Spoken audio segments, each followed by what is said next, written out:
ನಿಂಗೆ ನಗು ಬರ್ತಾ ಇದೆಯಾ? ಶಿವ ಪೂಜೆಯಲ್ಲಿ ಕರಡಿ ಬಿಟ್ಟಂಗೆ ಕರೆಕ್ಟ್ ಟೈಮಿಗೆ ಬಂದ್ಬಿಟ್ಲು. ಬಾಸು ದುರ್ಗಾಗೆ ಕಿಸ್ ಕೊಡ್ತಾ ಇದ್ರು ಅಂತ ಇಡೀ ಮನೆಗೆ ಅನೌನ್ಸ್ ಮಾಡಲಿಲ್ಲ ಅಂದರೆ ಸಾಕು. ನಾನು ಹೇಳ್ದೆ ತಾನೆ, ನನ್ನ ಮಾತು ನೀವೆಲ್ಲಿ ಕೇಳ್ತೀರಾ? ಅವಸರ ಪಟ್ಟರೆ ಹೀಗೆ ಆಗೋದು. ಸರಿ, ನಾನು ಪುಟ್ಟ ಮೇಡಮ್ ಹತ್ರ ಹೋಗಿ ಬರ್ತೀನಿ. ದುರ್ಗಾ ಇಷ್ಟೇನಾ? ಬಾಸು, ನಾನು ಇನ್ನೂ ಇಲ್ಲೇ ಇದ್ರೆ ಆ ಮಣಿ ಬಾಯಿ ಮುಚ್ಸೋಕ್ಕಾಗಲ್ಲ. ಅವಳು ಇಡೀ ಮನೆಗೆ ಟಾಮ್ ಹೊಡ್ಕೊಂಬಂದ್ಬಿಡ್ತಾಳೆ.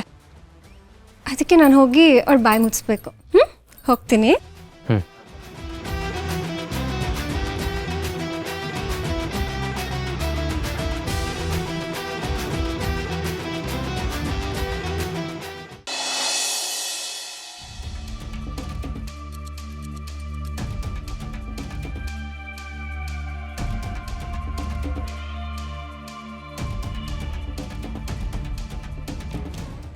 ಬರೋದಕ್ಕೆ ಹೇಳಿದ್ರಿ?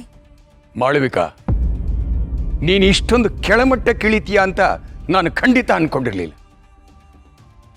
ಅಲ್ಲ, ದುರ್ಗಾ ಮೇಲೆ ಕೈ ಮಾಡೋದಕ್ಕೆ ನಿನಗೆ ಮನಸ್ಸಾದ್ರೂ ಹೇಗೆ ಬಂತು? ಅವಳು ಎಷ್ಟು ಒಳ್ಳೆ ಹುಡುಗಿ, ಹಿರಿಯರನ್ನ ಎಷ್ಟು ಗೌರವಿಸ್ತಾಳೆ, ಮಕ್ಕಳನ್ನ ಎಷ್ಟು ಪ್ರೀತಿಯಿಂದ ನೋಡ್ಕೋತಾಳೆ, ಈ ಮನೆ ಜವಾಬ್ದಾರಿಯನ್ನ ಎಷ್ಟು ಚೆನ್ನಾಗಿ ನಿಭಾಯಿಸ್ತಾಳೆ ಅಂತ ನಿನಗೆ ಗೊತ್ತು ತಾನೆ? ನಾನು ಹೇಳೋದನ್ನು ಸ್ವಲ್ಪ ಕೇಳ್ತೀರಾ? ಸಾಕು, ನಿಲ್ಸು. ಶರತ್ ಹತ್ರ ವಾದ ಮಾಡಿದ ಹಾಗೆ ನನ್ನ ಹತ್ರ ವಾದ ಮಾಡಕ್ ಬರಬೇಡ. ನನಗ್ ಗೊತ್ತು, ದಾಕ್ಷಾಯಿಣಿ ಈ ಮನೆಗೆ ಬಂದಾಗ್ನಿಂದ ನಿನಗೆ ಒಳಗೊಳಗೆ ಇನ್ಸೆಕ್ಯೂರಿಟಿ ಕಾಡ್ತಾ ಇದೆ. ಇಡೀ ಮನೆ ಅಥಾರಿಟಿ ತಪ್ಪೋಯ್ತಲ್ಲ ಅಂತ ನಿನಗೆ ಭಯ ಕಾಡ್ತಾ ಇದೆ. ಅದಕ್ಕೋಸ್ಕರ ನಿನಗೆ ಒಳಗಿರೋ ಫ್ರಸ್ಟ್ರೇಷನ್ನು, ಕೋಪ, ತಾಪ ಎಲ್ಲ ಪಾಪ ಆ ದುರ್ಗಾ ಮೇಲೆ ತೋರಿಸ್ತಾ ಇದೆಯಲ್ಲ, ಇದು ಎಷ್ಟು ಸರಿ?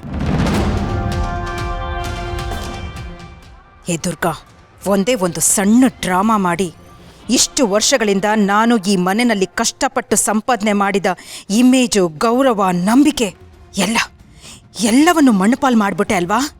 ಇಡೀ ಮನೆಯವರೆದ್ರು ನನ್ನನ್ನೇ ಅಪರಾಧಿ ಥರ ನಿಲ್ಲಿಸ್ಬಿಟ್ಟಿಯಲ್ಲ. ನಾನಿನ್ನ ಸುಮ್ಮನೆ ಬಿಡಲ್ಲ ಕಣೇ. ಏನು ಯೋಚನೆ ಮಾಡ್ತಾ ಇದೀಯಾ? ದುರ್ಗಾ ಮೇಲೆ ಇನ್ನೂ ದ್ವೇಷನ? ಛೆ, ಹಾಗೆಲ್ಲ ಏನೂ ಇಲ್ಲ. ನಿನ್ನ ಕಣ್ಣು ನೋಡಿದ್ರೆ ಗೊತ್ತಾಗ್ತಾ ಇದೆ. ಬಾಯಿ ಬಿಟ್ಟು ಹೇಳಬೇಕಾಗಿಲ್ಲ. ಛೀ, ನಿನ್ನ ಹತ್ರ ಮಾತಾಡೋದೇ ವೇಸ್ಟ್.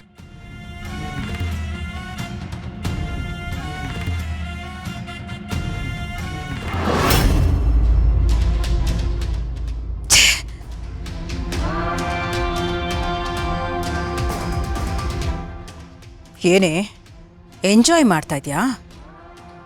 ಮಾಡು. ಈ ಖುಷಿ ಹೆಚ್ಚು ದಿವಸ ಇರೋದಿಲ್ಲ. ನಿನ್ನ ಸೊಸೆ ಆಡಿದ ಆಟ ನನಗೆ ಅರ್ಥ ಆಗಿದೆ ಕಣೆ. ನೆನಪಿಟ್ಕೋ, ಈ ಮಾಳ್ವಿಕನೆ ಕೆಣಕಿದಾಳಲ್ವಾ ದುರ್ಗಾ, ಆ ದುರ್ಗನ್ನ ನಾನು ಸುಮ್ಮನೆ ಬಿಡೋದಿಲ್ಲ. ಜೀವನ ಪರ್ಯಂತ ನೆನಪಿಟ್ಕೊಳ್ಳೋ ಹಾಗೆ ಅವಳಿಗೆ ಸರಿಯಾಗಿ ಪಾಠ ಕಲಿಸ್ತೀನಿ.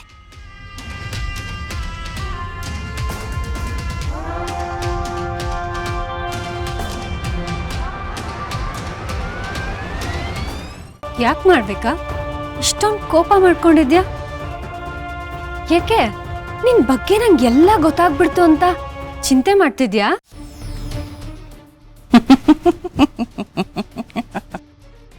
ಚಿಂತೆ ಈ ಮಾಳ್ವಿಕಾಗೆ? ಅದೇನಿದ್ರು ನಿನಗೆ ದುರ್ಗಾ, ಚಿಂತೆ ನಿನಗಾಗ್ಬೇಕು.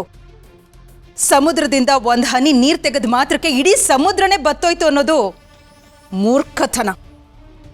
ಈ ಮಾಳ್ವಿಕನ್ ಬಗ್ಗೆ ನಿನಗೆ ಗೊತ್ತಿರೋದು ಕೇವಲ ಸಾಸಿವೆ ಕಾಳಷ್ಟು ಮಾತ್ರ. ಈ ಮಾಳ್ವಿಕಾ ಅನ್ನೋ ಸಾಗರನ ಈಜಿ ದಡ ಸೇರೋದು ನಿನ್ನಂಥ ಸಾಮಾನ್ಯರಿಗೆ ಆಗದೇ ಇರೋ ಕೆಲಸ. ಇರ್ಬೋದು, ನಿನ್ ಬಗ್ಗೆ ನಾನು ತಿಳ್ಕೊಂಡಿರೋದು ಏನೇನೋ ಅಲ್ಲದೆ ಇರ್ಬೋದು. ಆದ್ರೆ ನಿನ್ ಬಗ್ಗೆ ನನ್ಗೆ ಏನೂ ಗೊತ್ತಿಲ್ಲ ಅಂತ ಅನ್ಕೋಬೇಡ ಮಾಡ್ಬೇಕಾ? ಈಗ ತಾನೇ ನಿನ್ನ ಅಸಲಿಯತ್ ಏನು ಅಂತ ನನಗೆ ಗೊತ್ತಾಗಿದೆ. ಈ ಮನೇಲಿ ಇಷ್ಟು ದಿನ ಯಾಕೆ ಈ ಥರ ವಿಚಿತ್ರ ಘಟನೆಗಳೆಲ್ಲ ನಡೀತಿದೆ ಅಂತ ನಾನು ತುಂಬಾ ತಲೆ ಕೆಡ್ಸ್ಕೊಂಡಿದ್ದೆ. ಆದ್ರೆ ಈಗ ಅದ್ರ ಮೂಲ ಏನು ಅಂತ ನನಗೆ ಗೊತ್ತಾಯ್ತು. ಏನೇ ಅನಿಷ್ಟ ನಡೆದ್ರು ಅದ್ರ ಹಿಂದೆ ಇರೋ ಕುತಂತ್ರಿ ನೀನು. ಅದಕ್ಕೆ ನಾನು ಕನ್ನಡಿ ಹಿಡಿಬೇಕಾಗಿಲ್ಲ.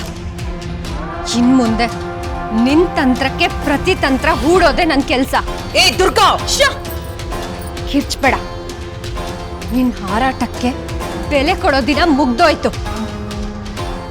ಬೇಡ ದುರ್ಗಾ, ಹೆಚ್ಚಿಗೆ ಮಾತಾಡ್ತಾ ಇದೀಯ ನೀನು. ನನ್ನ ದಾರಿಗೆ ಅಡ್ಡ ಬಂದ್ರೆ ನಾನು ನಿನ್ನ ಸುಮ್ಮನೆ ಬಿಡೋದಿಲ್ಲ. ಬೇಡದಿರೋ ವಿಷಯಕ್ಕೆ ತಲೆ ಹಾಕಿ ಸುಮ್ಮನೆ ನನ್ನ ಕೆರಳಿಸ್ಬೇಡ. ಏನಂದೆ?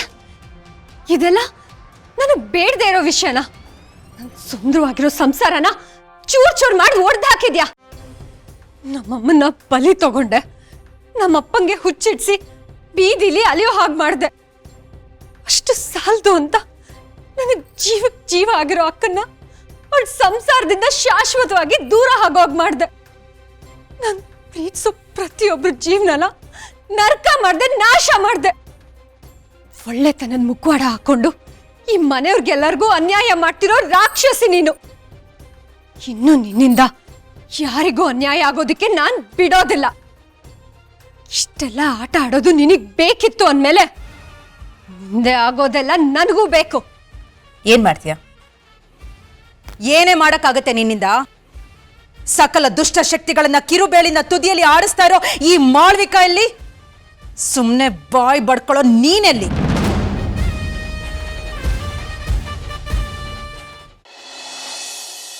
ಕೊಲ್ಲೋನೊಬ್ಬ ಇದ್ದಾನೆ ಅಂದಮೇಲೆ ಕಾಯೋನೊಬ್ಬ ಇದ್ದೇ ಇರ್ತಾನೆ ಮಾಡ್ಬೇಕಾ?